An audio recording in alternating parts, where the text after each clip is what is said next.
you've seen the word hydrophobic tossed around. This is what hydrophobia looks like. Straight up floating. This means every time I water him, nothing is getting to the roots. Completely dry a centimeter under the surface.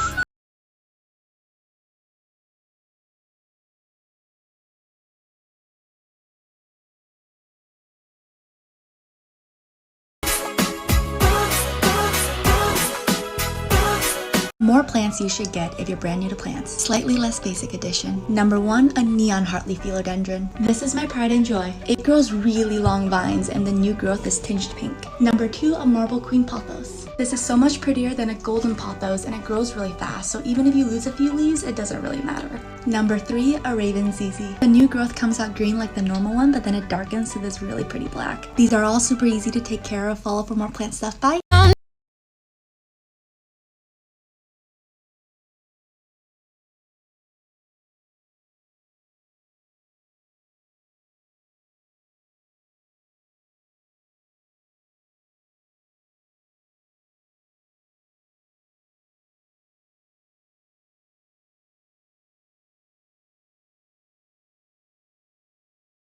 It's alive like a hot girl. Fungus gnats.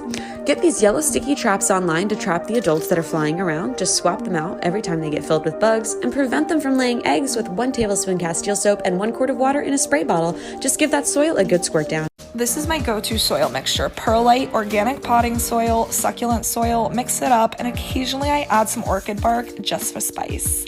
This guy is thirsty and has all of his nursery soil, which was retaining tons of water and likely would have killed him eventually. So I got rid of all that, replaced it with my soil, and he's gonna be a happy boy now. I know my soil is super well draining because as soon as I pour water onto it, it soaks right through. It doesn't beat up on the top. It's good.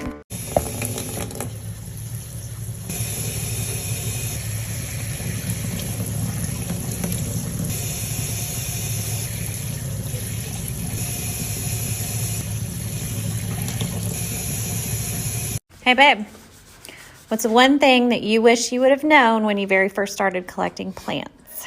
To get plants that are suited for your light, like the natural light that you have, not the plants that you want. Actually, the fiddle-leaf fig is a good example of this. Oftentimes people want this plant, but they don't have the right light for it. So they're always struggling to keep it happy because it's never going to be happy unless you have the right light. So it's more important to get plants that are naturally well suited for your light. So I kind of screwed up my plant and I thought it would be a good learning opportunity. So I'm not kidding you, but 5 minutes ago, I picked up my succulent and all the leaves started to fall right off. After further examination, I realized my fatal mistake. Look at this leaf here. See how when I'm squeezing it, it's oozing water? This tells me that I overwatered him. Now, if you look at these succulents that I'm propagating, they're thriving. And there was a distinct difference in how I watered these compared to the other one. For these little guys, I've been using this water mister.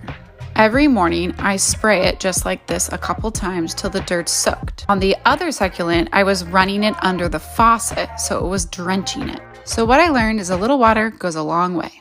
All right, here's my number 1 tip for keeping your Monstera looking this full and happy. Are you ready? I actually don't keep it like this. My Monstera only looks like this when I'm taking photos or if I have guests over. The rest of the time, it looks like this. Yep. It's not as attractive, but each leaf on a Monstera, it's basically like a satellite dish. So they need to face their light source. A lot of people turn their Monsteras a lot, kind of like you would with this Palea down here to keep them even. And that's just not the kind of plant it is. So it's never gonna look good. That's actually why some of my older leaves look like this, is from me constantly turning them before I knew. My Monstera is also on a trellis. He's attached with these like little twist ties. It's like a 36-inch trellis. And yeah, he's gendered. He doesn't care. His name is Monty. He's fabulous. This is Spot. Here is my Monstera, okay? It's like 5 foot tall. On Monday, I did something. I took my moss balls and I put my Monstera's air roots in the water. That's how they naturally grow in the wild, if you didn't know. They obviously love it. In 5 days, 1 new leaf, 2, 3, 4, 5, 6 new leaves by putting the air roots in water. Do it. You no longer need no more convincing. Just put them in water.